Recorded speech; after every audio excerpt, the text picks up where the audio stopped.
Hey everybody, welcome. This is Bob. And today I'm having a conversation with the one and only Brane Damage. And Hello. look, you just went in from a brick wall as I said that, which was really interesting.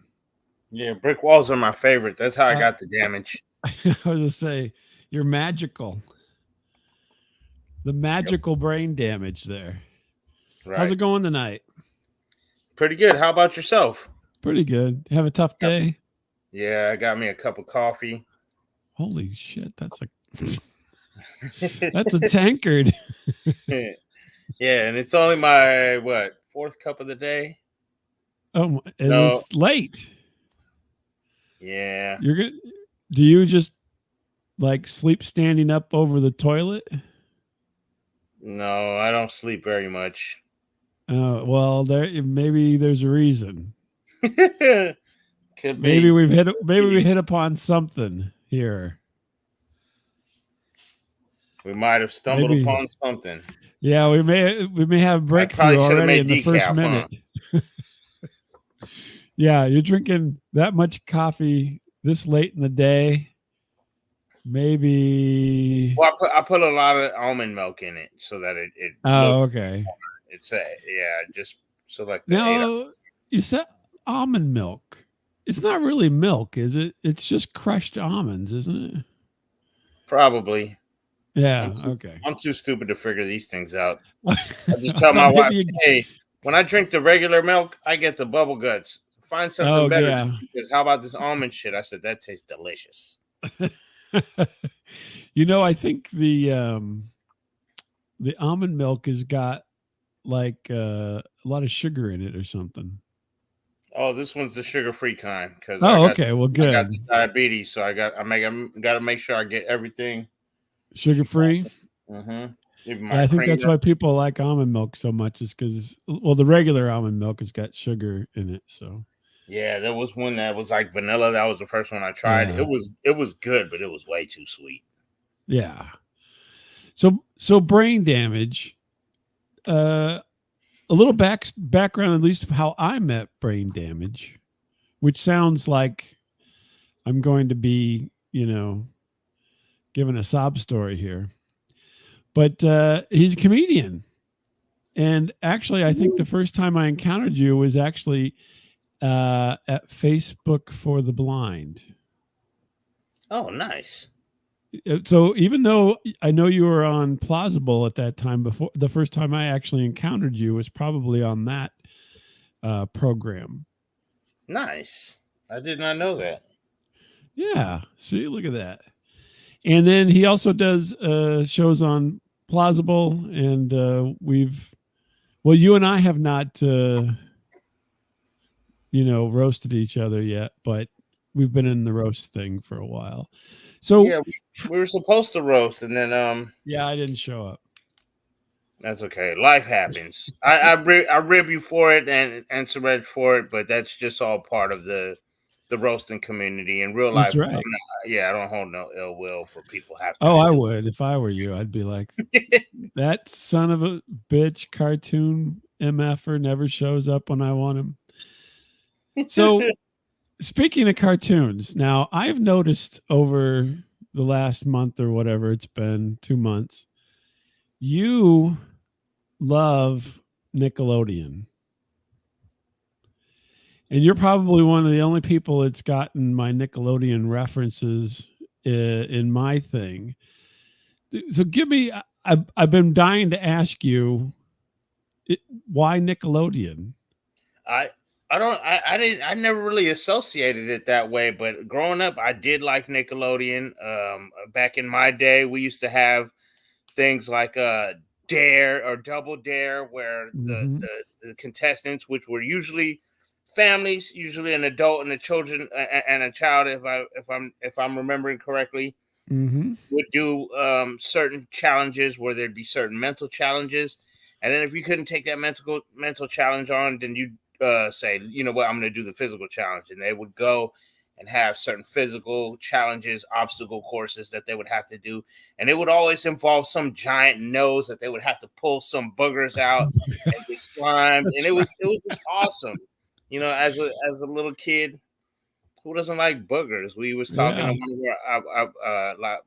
of for context, I work with in elementary school with special needs students, and one of our students today was picking his nose, and a couple other students, that's nasty, and the teacher was like, "We all done picked our nose before," Yeah. and it's It, true, that morning, perhaps. And I Yeah. mean, It's inevitable. it was a lot of fun, and they had some pretty awesome cartoons in the 80s and 90s. So yeah, I never really thought of it that way. Of like, I'm a big Nickelodeon fan, but I definitely like the Ren and Stimpy's, the Mm-hmm. Rugrats, the Ren, Cat you idiot. Dog. You know what I mean? Oh, geez, Tippy. Yeah, Mhm. exactly. Yeah. I used to. I had a Rugrats coloring book. I'm a big colorer. I love color pencils. Mm-hmm. Something fun fact about me that not a lot of people know. Do you get the But ones that smell? Do they smell or just the no, regular no, ones? no, no. Those are markers. I've never seen coloring pencils that smell. Oh yeah, they have them. You should look for them then. They Yeah, have I don't. That would scented distract pencils. me. That would distract me. I don't think I'd I'd like to just do be that. sniffing them and not color. But I once colored the Rugrats, and then you know how Chucky's eyes are small, but Tommy's eyes are Right. real big. So I drew Mhm. in eyelids and then colored their eyes all red. I was like, "Let's go get high, Chucky." Not today, Tommy. Okay, I don't remember their voices. Tommy. I heard you doing it though. That was pretty good. No, but I found it interesting because in your some of your bits, you talk about Nickelodeon shows like the Monsters show and Oh stuff yeah. like that. Marty. And then I think I did a couple things, and you're probably one of the only people that actually realized it was a old Nickelodeon show. Yeah, So I thought, wow, this is interesting to me because it's I, I just assume most people watch Nickelodeon, when they were younger, but maybe not. yeah. It, But it so it's interesting that you especially would from think about that. not bad. No, go ahead. No, I was just saying, especially like my generation's a little bit. I mean, I don't know what your age range is, but I'm about to be 46 next month, and Holy moly, like you're we old. had a lot of good stuff coming out of Nickelodeon. Then I know they got the stigma with the dude that was doing a bunch of Drake and Josh, yeah. yeah, and Drake like Bell. overworking those kids. Like we didn't have a lot of live action shows back then. Most of our live action shows were game shows. Mm-hmm. Temple Run, or I forget it. It wasn't called All Temple right, Run, but the like the Hidden video game. Temple. Yeah, Uh, you know what I mean. yeah. And Oh then yeah, that we'd was a have good show too. cartoons. We didn't have all these iCarlys and Right. Drake and And Josh. was Courage the Cowardly Dog back then? I can't remember when he came out. That one was a little bit after me because Yeah. Okay. I remember my stepson watching that one a little bit when I was Yeah, that was good. I mean, it's fun. Or Ed and Eddie. Those are old, those are newer Ed and too, I Eddie. think. Those were see that and the close ups from Ren and Stimpy. Those are the two of the ugliest cartoons I've ever seen. Just That's the true. animations, but they're still funny.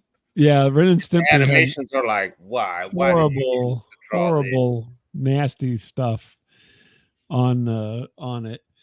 But I think that was interesting now because I was wondering if possibly this Nickelodeon thing wasn't because you mentioned that you work with kids, and so if you work with kids, you got to find a way to uh, to relate to them, and that would be a good way to do that because they watch those shows. But you're talking about older shows, so Yeah. well, I don't These know. Maybe days, you were working with kids forever. I don't know, but yeah, I have, and like honestly, I was born an uncle. My siblings are all 16 years and old, like older than me. Like they were all oh, you were an 16 to accident. 21.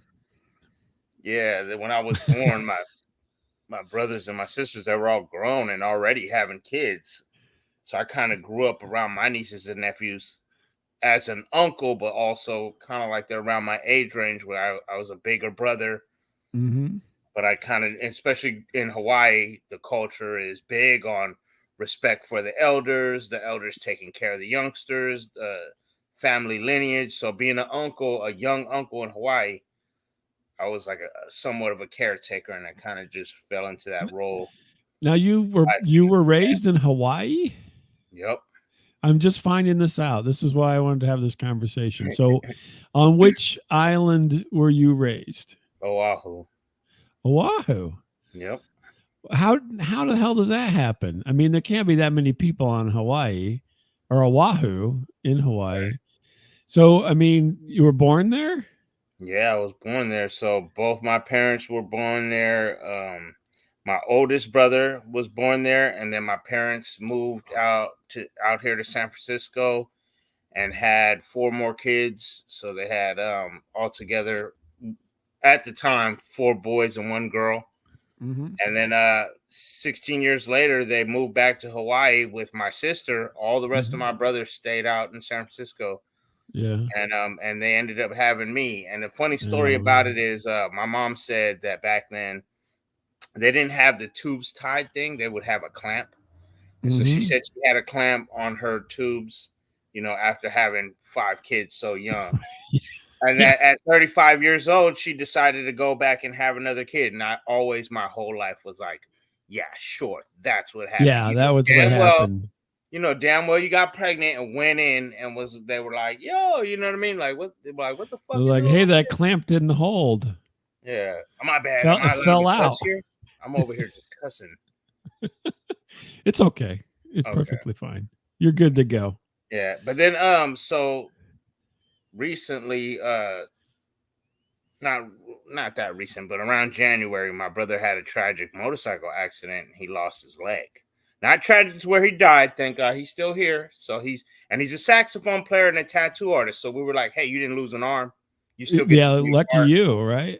Yeah, and I recently just last month emceed his benefit concert. So he got to play the saxophone.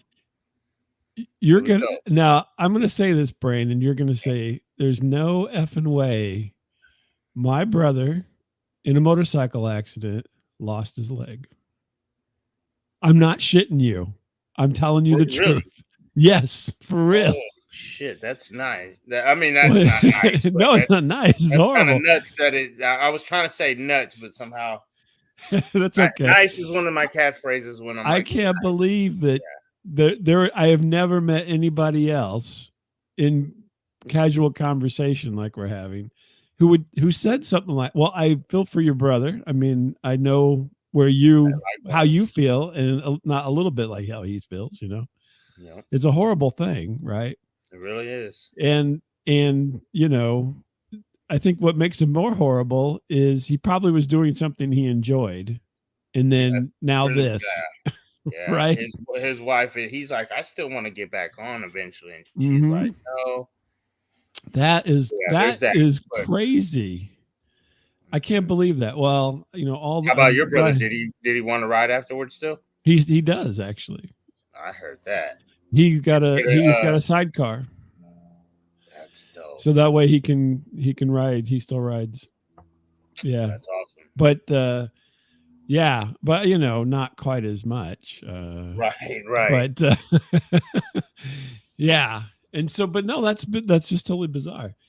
But I mean, so that's interesting because now that brings in a whole other element here. I mean, I thought Hawaii was fascinating, but this is fascinating because now you help kids with disabilities, right? You said, is that correct? Yeah. But you have a family member, and so the challenges that people face. Yep. On a regular basis. I mean, it's not. Everybody's like, "Oh, well, just go get a prosthetic, and then you can." No, it's not quite that easy. I mean, you can do that, but you still have to relearn how to walk with it. Yeah. I mean, like those things don't come free. But like the prosthetic itself, let alone the maintenance, training, whatnot, and everything.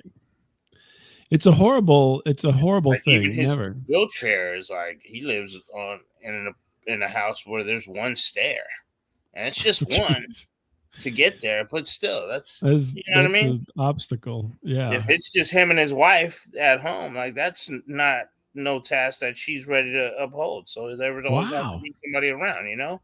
That is incredible. Like I said, I'm turning 46 the next month, and like he's the oldest brother, and he was 21 when I was born. So When you were he's little? Oh approaching wow. 70, Yeah. Has he got his Yeah, hip replaced yet? I don't think so. Oh I really? think his wife I just did. went I think his I just wife went did.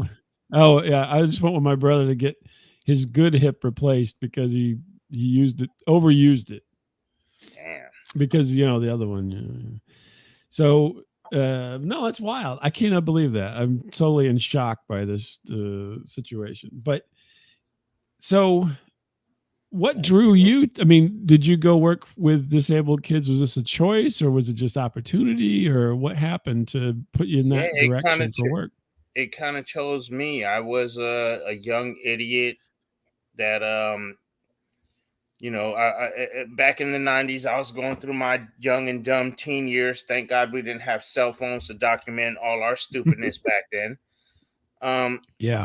but then I you know, without incriminating myself too much, there would be times where the police would stop us, and you'd have a pocket full of cash, and they're like, "Where did this money come from?" Hmm. And they'd either beat us up and take it or whatever. Right. And so I was like, I'm gonna go get me a job. So I got a pay stub in my pocket too. Right. Yeah. And then Exactly. through that job, it was actually a pilot program that was a youth-based nonprofit that was kind of like set up for youth can call a toll-free hotline anonymous and get anything from local resources, like I needed a park to take my brother in such and such neighborhood of San Francisco, all the Hmm. way to like we used to have to do suicide hotline Oh type yeah. work, where like the first call I ever took was a 3-hour suicide call, and this girl ended up hanging up on me. To this day, it haunts me. I'm like, did she? Like I don't know. Right. Yeah. Well, I mean, you gave it a good shot. 3 hours. I Yeah. mean, nobody So can. yeah, and then but like through that, I became a youth supervisor. I kind of grew up and then I became a young father, and I kind of was like, all right, I do have to leave this stupid life behind. Let me go full throttle in this. And I kind of also out here in the Bay Area, where we're a melting pot, so we always grew up around the culture of each one teach one. Like I Hmm. said, Hawaii, it takes a village. Like the whole Ohana, like I used to get whooped by my neighbors when I got home from school and I was in trouble from school. My mom and dad wasn't home yet. Like that's how good Hawaii is. Like the neighbors and the teachers could beat you too. You know what I mean? Like it was okay with the parents. And I'm not advocating for child abuse. I do think there's a difference between abuse and discipline. I'm just Right. saying I turned out okay. But That's interesting. So, were you like a latchkey kid growing up? I have no idea what that means. Oh, really? You never heard that term? So, I if have both heard it, but I don't know. if both your parents work, right, and when you get out of school, you just came home by yourself, and generally you'd have a Mhm. key. Usually, you'd have a key in your pocket or something. They Yeah, call you a yeah, latchkey definitely. kid. Yep, I was definitely one of those. We used to walk to and from school by ourselves. Hmm. Um, Well, you're kind of in paradise, so it's not quite as bad as if it's snowing.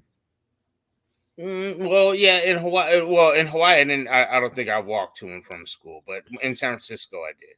Oh, okay. And I came to San Francisco about 9.5, almost 10 years old. Oh, okay. So, So the first the decade the in good life Hawaii, got cut short when you were yeah, 9.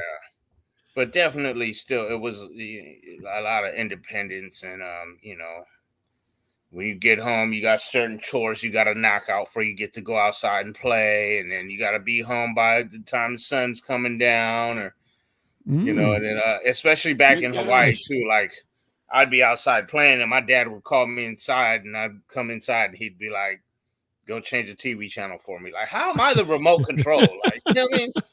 He's like, I'm tired of watching Like, I'm Nickelodeon. Put it on 6. something else. Yeah, like this is so. That's funny. But I mean that is a quintessential, that's a quintessential childhood. I mean, Yeah, but I we don't know had that everybody was raised like that, but that's kind of what you hear, right? You got to be in by dark. You kind of had you left to your own devices until then, and yeah, kind of got some along.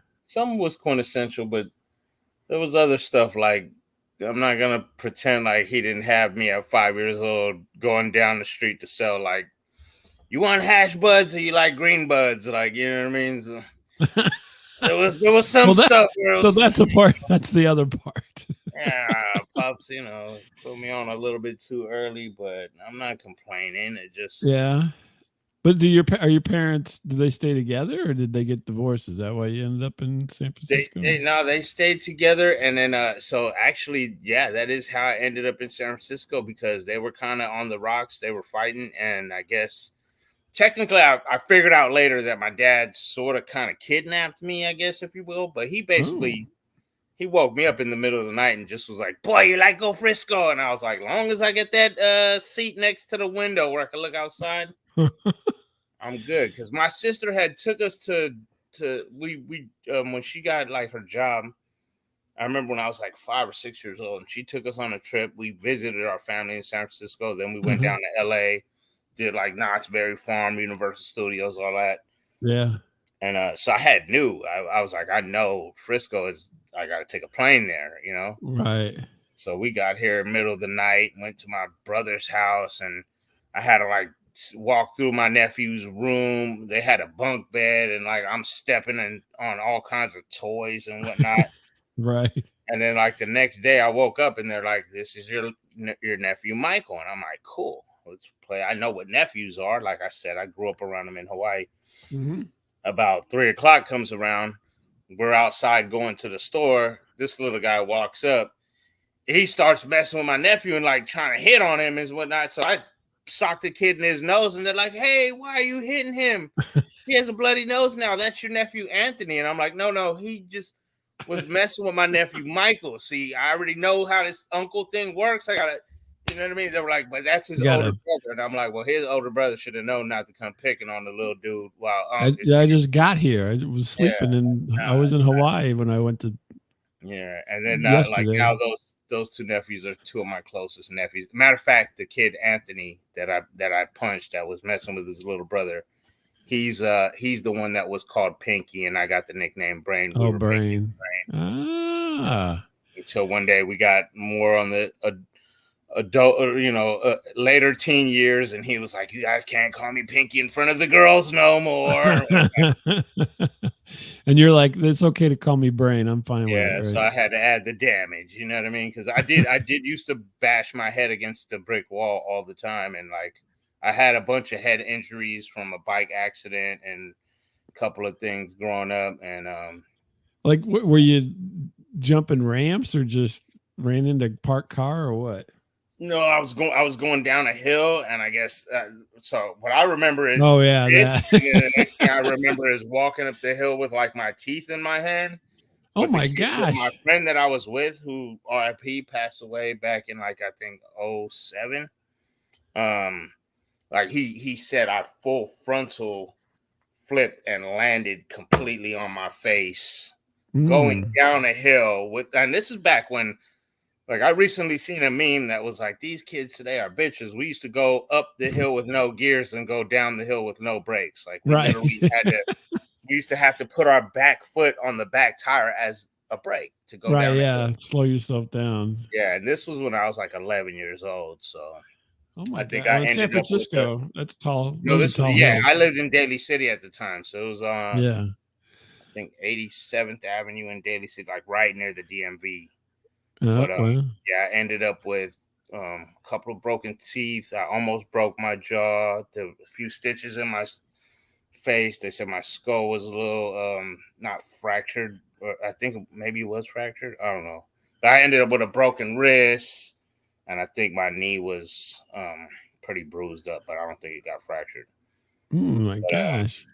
Yeah, and then later on, like actually when I started comedy, another comedian one day, my sister came to a show, and he said, "Did your family have anything to do with him getting brain damage?" And she was like, "Yeah, probably. When he was like 3, I was pushing him on the swing, and he fell off and landed on his head, and he was kind of."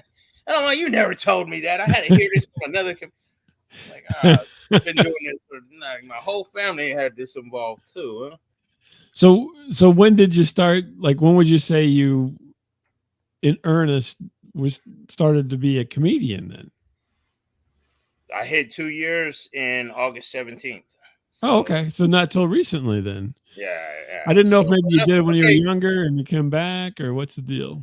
No, not at all, not at all. My father was very funny, charismatic person. My brother Michael, who's my only brother, has passed away. He was the youngest before I was born. He was the one that was 16. Mm-hmm. He was probably the funniest person I've ever known in my life. But like I've always just grown up loving comedy. I just never thought about being a comedian. And then probably around somewhere around like '07, '08, the people that I would party with, we'd always get drunk and they'd always be like, Brane, you're so funny, you should be a comedian. Mm-hmm. And then one night I won tickets in a raffle for like 10 people to the San Francisco Punchline. And Oh, then okay. so uh, I brought a bunch of my friends and they said, oh, tonight's open mic night after the show. And they did this big announcement. And so I went up and they you know, all my friends encouraged me. And so I They went egg up you to the on. door afterwards and I was like, all right, how do I sign up for open mic? And they were like, oh, no, you can't sign up for open mic. Like, you have to be here hanging out for months before you can sign up for open mic. And I'm like, well, what the fuck did you announce it for then? All right. And then I just kind of left it at that. And then actually, when the lockdown hit and pandemic, my wife and I started watching a bunch of Zoom comedy shows. And actually, during one of those shows, I realized, hey, this dude used to be a sub at the school I work at. And I like hit him up. And then I ended up becoming friends with a couple different comedians from the local area and kind of was just like, hey, I'm interested in trying it out. And they gave me the online link to the open mics at least a year before I ever got up the courage to try it out. Oh, okay. So you were Yeah. so you eased into it a bit. Yeah. And then also, so Well, what pushed you over then? I mean, if you took a year, was there any kind of like, yeah, it was something happen or? so one of my friends that I hadn't seen in a while put on Facebook that he went to a comedy show and he seen one of the local comedians that I'm a fan of. Yeah. And I was like, oh, that's cool. And then the next week he put, okay, I tried my first stand-up and I really enjoy it. And so I reached out to him and I was like, oh man, I've been thinking about trying it. Like, what'd you do? Like, and he was like, oh, I go to this Alameda Comedy Club open mic that's every Thursday. So you have to sign up. And I was like, no. Like, I'm not trying to go to the comedy club one yet. Like, I need to start at one of these bars, and you know how, because the comedians kind of had put me on game on how you do it. And so he was like, man, it's fun, just try it. And he kind of was, pressure me for about 3 weeks, and then I think we made some kind of bet on football or fantasy football or something. And he was like, this week you have to sign up. And the guy who does this one, like, he gets 40 to 50 people signing up every week, and he only can pick 18.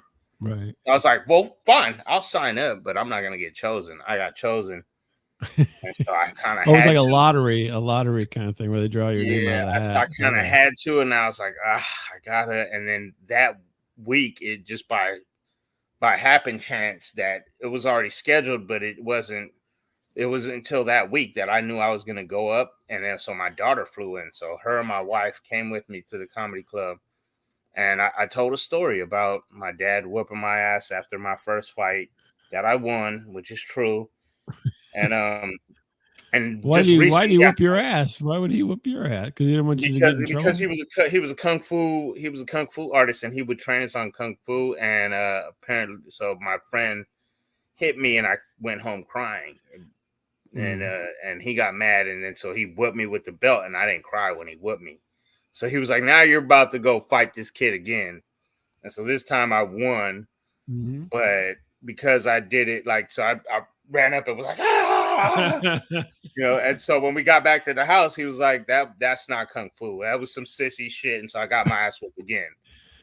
Okay. So I recently started putting this into a bit.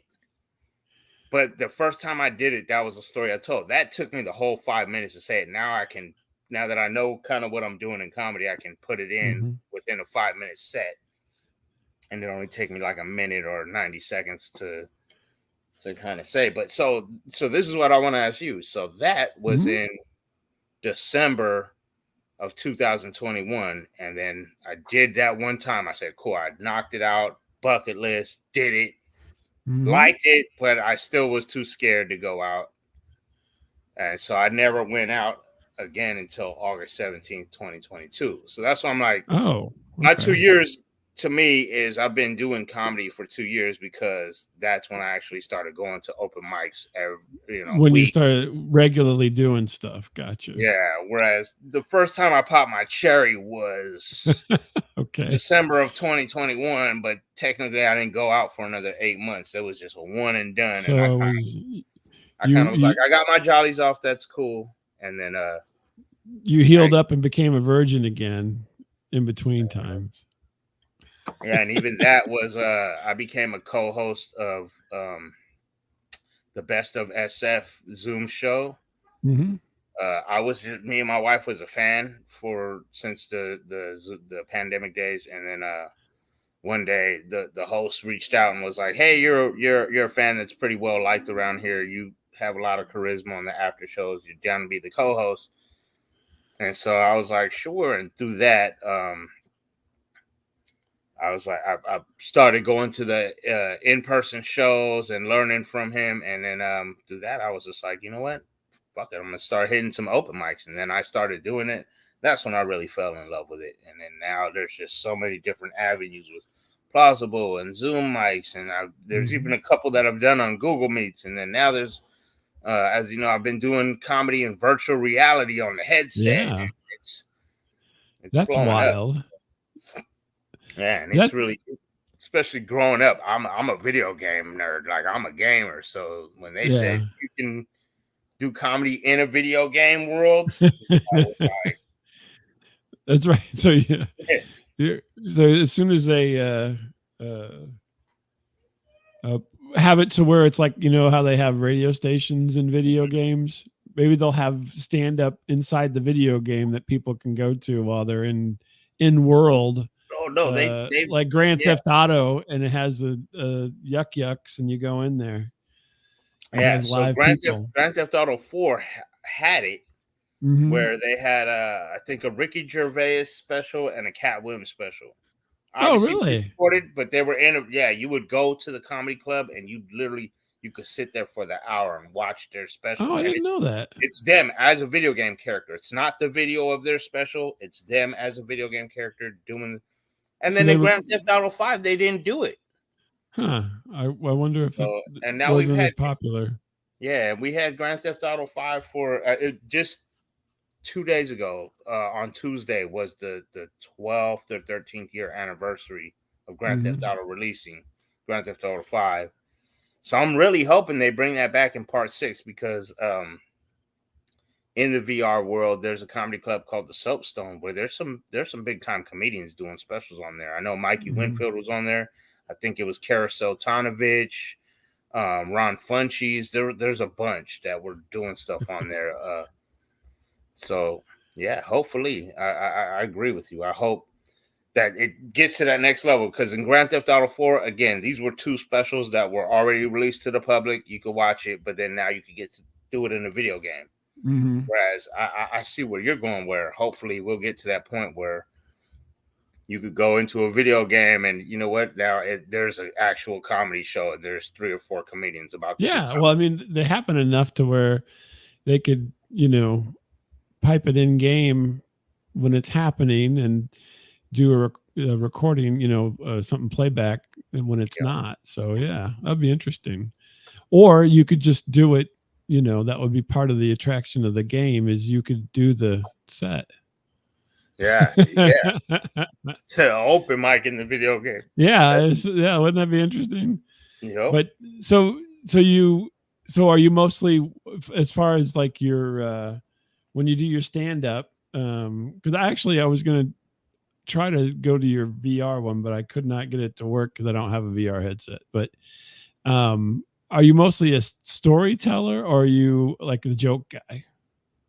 I'm mostly a storyteller, and most of the times, honestly, I'm just so I was having a conversation with another comedian in Philly on VR last night about pigeonholing, and I'm not sure if this is exactly what she meant, Mm-hmm. but most of my stories are just from me working in the education world right now. Like, I do have some stuff that I've written, but I don't know if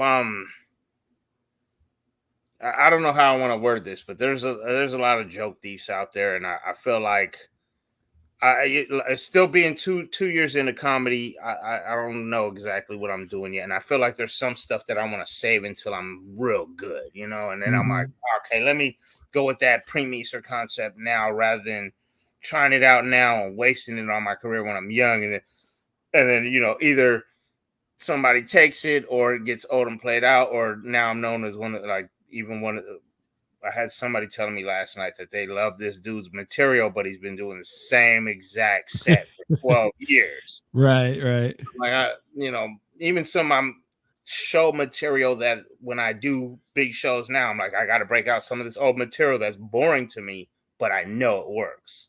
Right. Whereas it's not as fun when I'm coming up with new stuff. So there's this balance of like, but again, even with those, it's still more of I'm a storyteller at heart. Like I used to say to my friends, I have a knack for making a short story long instead of making a long story short. You know? That's good. That's a good tag right there. Yeah, but that's in, a good in tagline. comedy, they're always like, "That's a good premium brain, but you got to trim the fat. You got to trim the fat. You got to trim the fat." That's right. So that's what I'm working on now. I'm fattening it up. That's my thing. I fatten it all up. There you go. That's interesting, and I think it's so. The other interesting thing to me is that you know, because I mean, there's a lot of people who are like, whenever you're hanging around with your friends and you're funny, but you know, a lot of times they're not that funny. They're funny because of the situation that they're in and the people they know and the fact that they know those people, and so they can pull funny things out of that situation, whereas that's not going to fly for an open audience. And so, but I find it interesting that you waited so long. Then, I guess, do you think it was opportunity, or what do you think was, why didn't you do it earlier? I mean, were you just like, I can't do that, or you? It sounds like it just kind of happened, kind of like you said, your job just kind of happened. I was doing this thing, and the next thing you know, here I am helping these kids.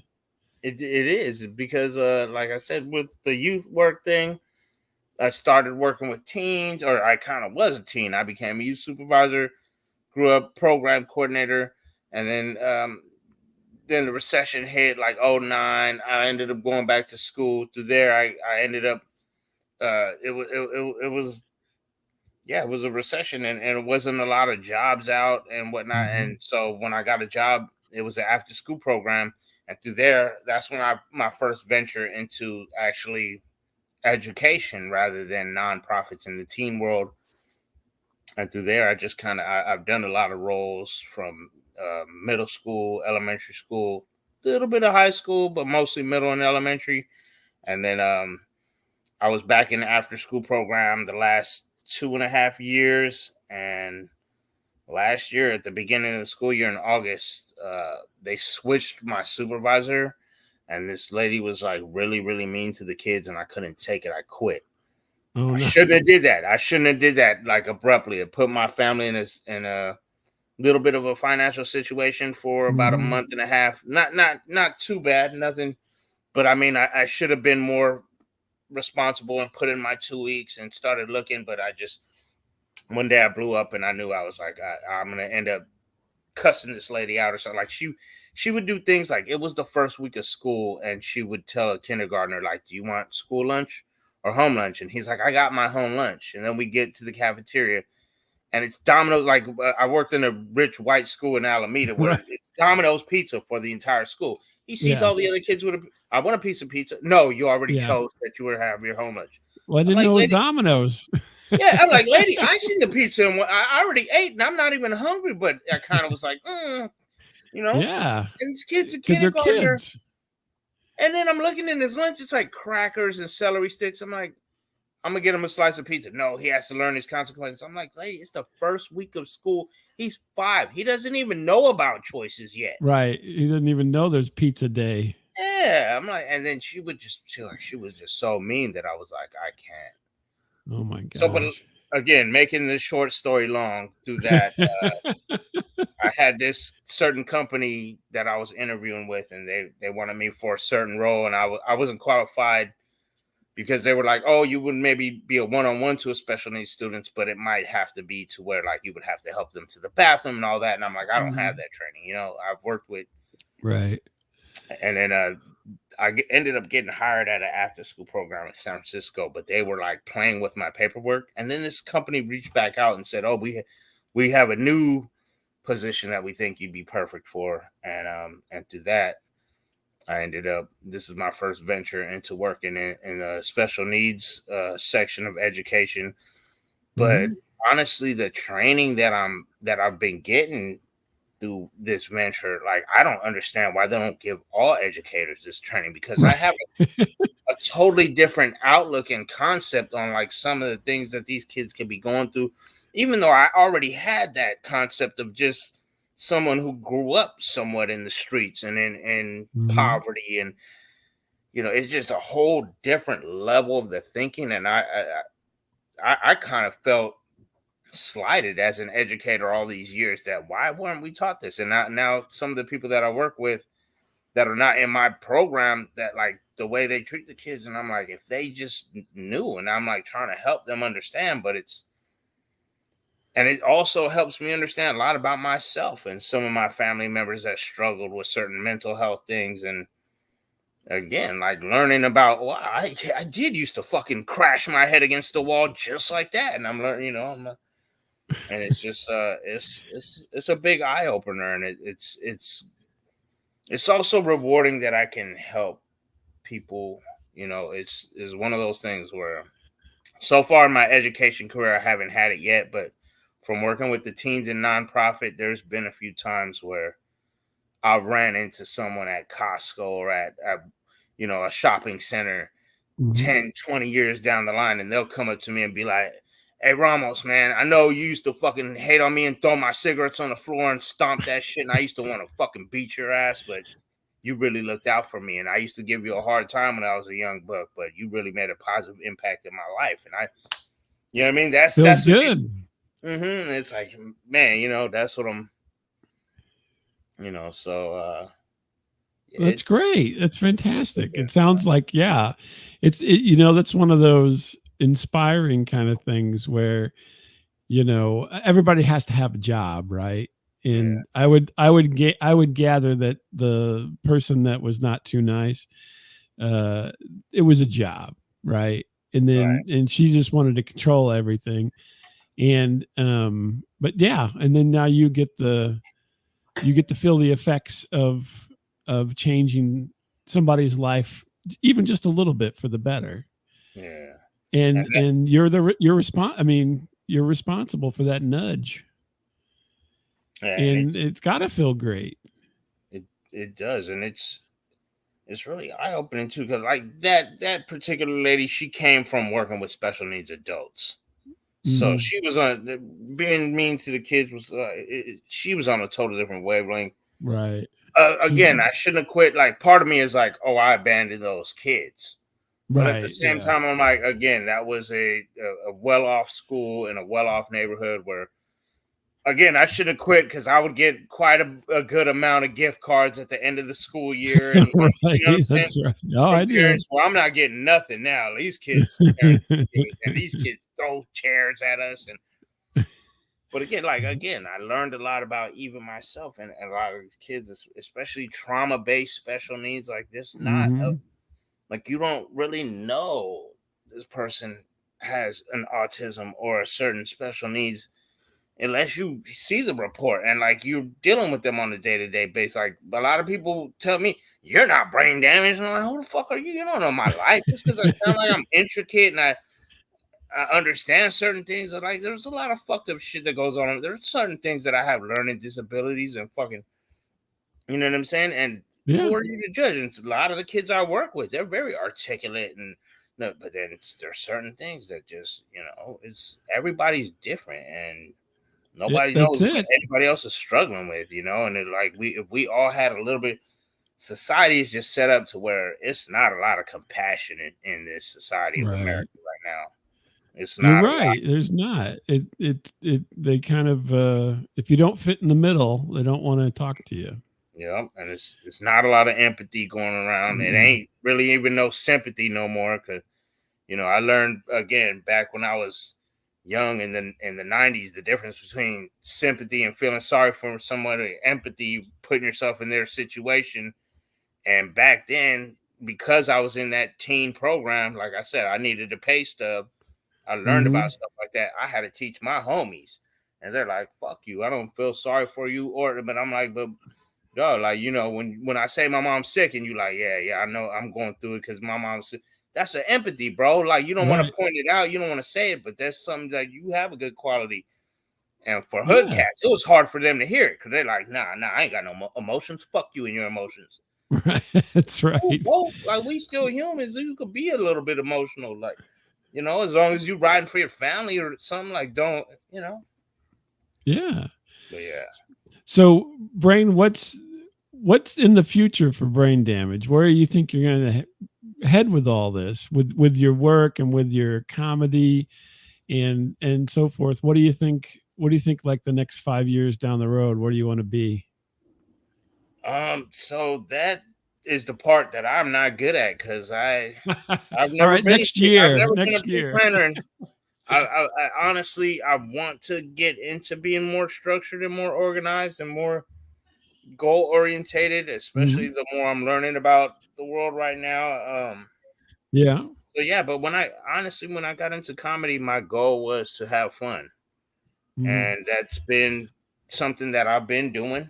Sometimes it's not as fun as you want it to be, Yeah. but I never had no aspirations of like I want to become rich or famous or I want to be in movies. I don't want to be famous. Like, yeah, if I could make money and live off of comedy, that would be amazing.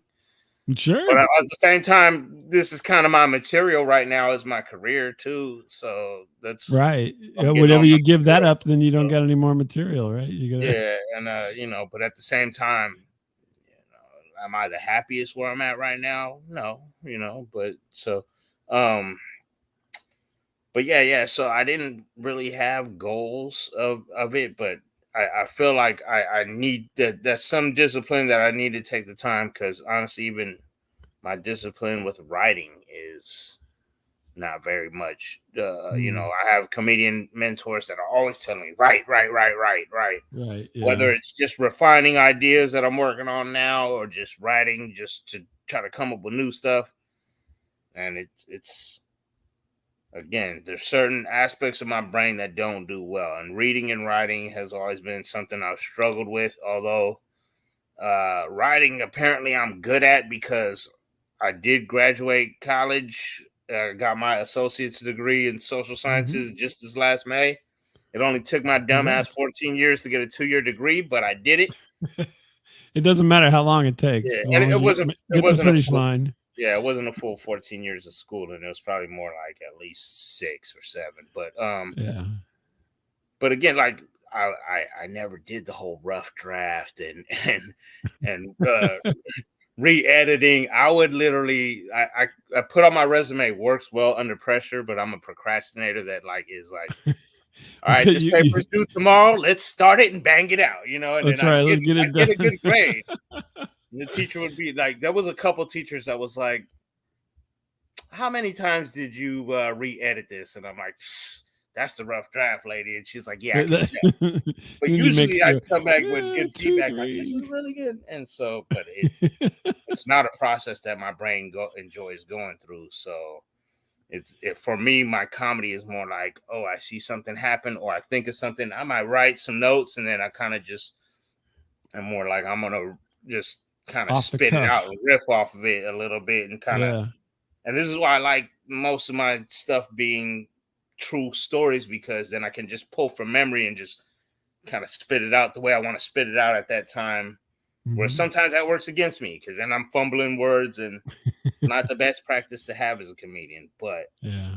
that's how my brain processes. So Well, Brane, thanks for talking to me tonight. And everybody, Instagram at Brane_Damage, where you can find his stuff.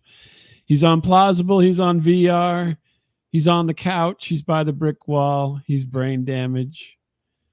Go check thank him you for out. having me. And thanks for being here. Thank you. I appreciate it. I had a lot of fun. And now when we ever get to roast each other, we both got a severed leg joke for our brothers. There you go. Oh my gosh. That's horrible. Right. It is. I had one joke from when he was in the hospital. I literally got there one day and he had a wristband on. And this is after he had been in the hospital for like 2 weeks. Uh-huh. And it said fall risk. And I was like, who the fuck put this fall risk? Really? This man is in bed with a severed leg. Okay. Yeah, Fuck you, I think so. Are you All saying right, he's hang in the on vault? just a second, Brane. Sorry. You're right.